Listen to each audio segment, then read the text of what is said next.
Libra, thank you for joining me. My name is Anushka and this is your March 2017 horoscope. So this month is all about relationships for you, it really is. And if you're not in a relationship, then think about friendships, people close to you, substitute it for something like anything that you love. So maybe if you're into music, things like that. But it really is about relationships, you know, there's not really any two ways around it.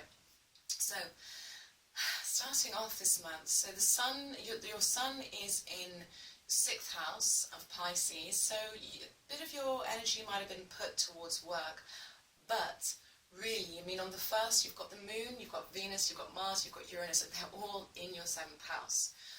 So you're going to start seeing this process emerging in terms of how you feel about your relationships and what it is you want to attract in relationships.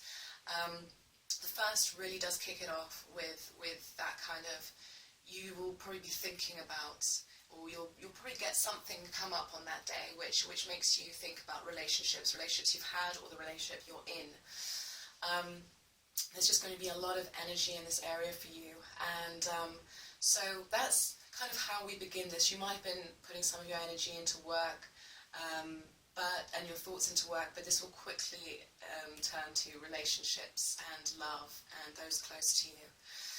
Right, so on the 3rd we've got Jupiter opposing Uranus.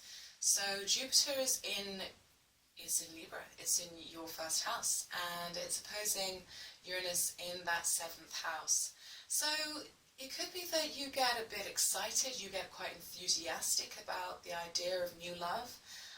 It could be that there is an offer to connect with somebody and you get, you know, or you're kind of thinking outside the box of how you could meet people, you know, you're kind of, I feel like there's an enthusiastic kind of an unpredictable energy, and it's surrounding your relationships and how you view them and how you feel about them. Maybe somebody unusual comes into your life, or something just a bit surprising happens that day. On the 4th, Venus goes retrograde, and this is a big deal for you, especially because Venus is your ruling sign, and it's going to be going retrograde until the 15th of April. And during this time, you're really going to be reviewing how your relationships have gone in the past, what kind of people you've attracted, why you've gone for those kinds of people, the needs that you have, the wants that you have. You are growing up a little bit in relationship terms, I think. And maybe you'll find that the things you used to do and the people you used to attract don't suit you anymore. Maybe there's some revision to be done there. Any hurts, any wounds, anything that might have happened that's affected your ability to trust or love, that will probably be coming up, and this month is going to be a great time, you know, all the way up until the 15th of April. It's going to be a great time for healing that and releasing anything that's kept you stuck. If you're in a relationship, this will be a fantastic time to work through any issues with your partner. And if you're not, this is also a good time for working through self-love. I mean, if you felt like you never get the girl you want or the guy you want, or you don't feel like you're lovable, this is really a time to examine why. You know, why do you feel that way? It's a really good time to cleanse some of those maybe stuck beliefs or stuck energies you've got, so that you can, when Venus starts to go direct, you can then come back with more confidence in yourself and knowing who you really are, because all of us deserve love. So this is going to be a really important time for you in relation to love and relationships. Right, on the 10th, on the 10th we've got Mars going into your 8th house of Taurus. So this is all kind of behind the scenes stuff and psychic ability and sex and desire, and this might be interesting actually. To do with sex, desire, passion, jealousy, primal instincts. So Mars moving into your 8th house on the 10th, you might find that it actually triggers those drive, because you will find yourself being more drawn and instinctually drawn towards passion and sex and things like that, and, you know, intense emotions. that might actually trigger some of the healing that will occur with the Venus retrograde.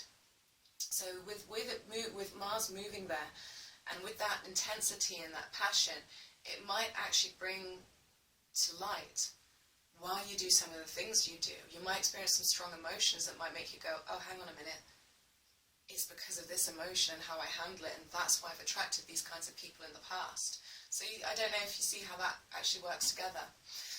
We've got Mercury conjunct Chiron in your 6th house. This is service and, daily routine, things like that. There might be something that comes up for you to look at in terms of just day-to-day life, day-to-day work, and in terms of, it could even be to do with your body. It could be that how you feel about your body and your health and yourself has affected what kinds of people you've gone for. If we don't view ourselves in the best light, if we don't think we're that attractive, then that can be something that affects who we attract. But it might not be something to do with that. It could be just as simple as just a bit of an upset in terms of your daily routine. On the 12th, we've got the full moon, which is going to be in your 12th house. And that's going to be trine by Pluto in your 4th house. So I feel like there's a really healing energy here. It could be some sort of healing to do with family and home and the past. It could be a day where you're very connected to your family and you're feeling like you're getting a lot of support and nurturing and encouragement from them. So it could be a really beautiful day in that sense. If it's not that, then I think that it could be that you see how maybe something to do with your home life or your past or your childhood has affected your relationships. And on the 12th, you might kind of have some sort of epiphany that leads to some great inner healing. So it could be a really nice and healing day for you that day. On the 13th, Mercury goes into that 7th house of relationships, so your mind is going to be on relationships, like I said. I can't say the word relationships enough, that's really what it's about.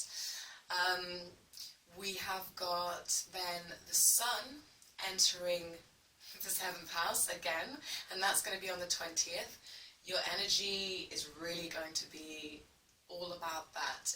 You'll probably you'll find that you're attracting possibly different partners. You could find that an ex-love comes back into your life for healing purposes, You could find that someone quite unusual and vivacious and, just different comes into your life and challenges what you thought you knew about love. It's going to be really interesting for you, I think, because I'm intrigued to see how this plays out. On the 25th, we've got the Sun conjunct Venus, so this could be a really lovely day. You could meet somebody you really like on the 25th. You really could, because it's in the 7th house, and this could be somebody who could be a really good match for you. I would just say take it slowly, because when Venus is retrograde, it's best not to start new things and go heavy into relationships, and especially because you're reassessing your relationships and what you need and your past experiences.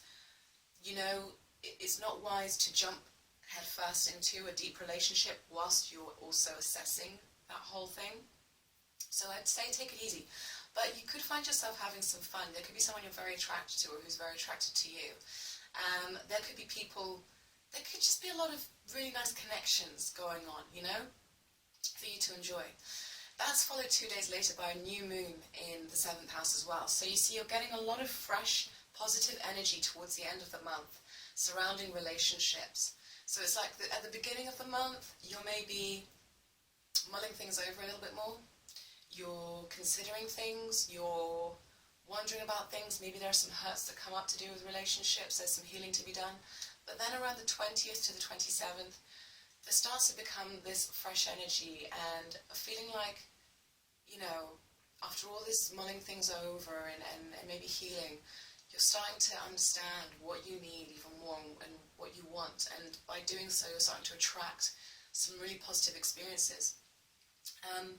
This is followed up by Mercury trine Saturn. So Mercury is going to be, where are we? So Mercury's going to be in your 7th house, and Saturn's in your 3rd house of communication. So this could be a great time with friends. It could be a great time communicating with somebody you've just met, flirting, lots of flirtation, you know, and it could be in regard to, like, shit, I'm gonna cut this.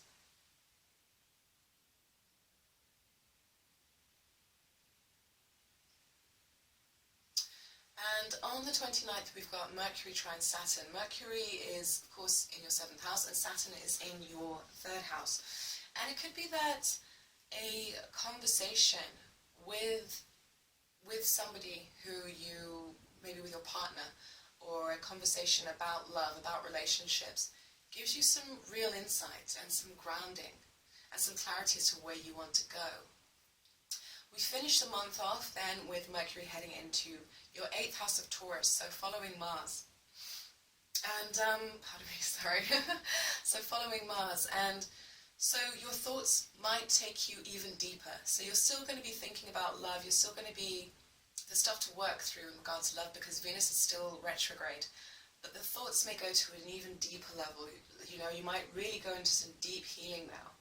And that might be how you finish the month off. But it's a really, really positive month for relationships and relating and learning about what you need, you know, and new love could come in, old lovers could return.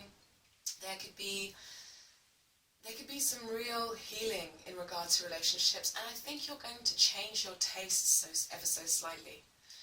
I do feel like you are. I feel like you're going to discover something that you need in partnerships that you maybe hadn't realized before, and I feel like it's almost like you're growing up a bit and realizing what's important, and maybe there are some things that are outdated that it's time for you to kind of let go of. And in this, you know, I think you're going to find a sense of expansiveness and freedom. I feel like maybe who you've been attracting or how you've been feeling about relationships, it has not been positive, it's been keeping you a bit stagnant. And it's time now to heal some things, rework some things so you can move forward and really have the love and relationship that you want. Okay, well, I hope that all made sense to you. Thank you for joining me. Just to let you know, I'm giving away 4 free readings this month. And basically, if you click this link, you can enter your details and tell me what kind of reading you want. They're all listed on my site. And you'll be entered into a competition, which will be drawn on the 15th of March. And basically, I will be giving away 4 readings over the course of, I'll do them over the course of this month and next month. And yeah, it's just my way of introducing myself to the YouTube community because I'm new here. So yeah, hopefully you'll enter and good luck. Alright, take care Libra, it's so nice speaking to you. Take care, bye bye.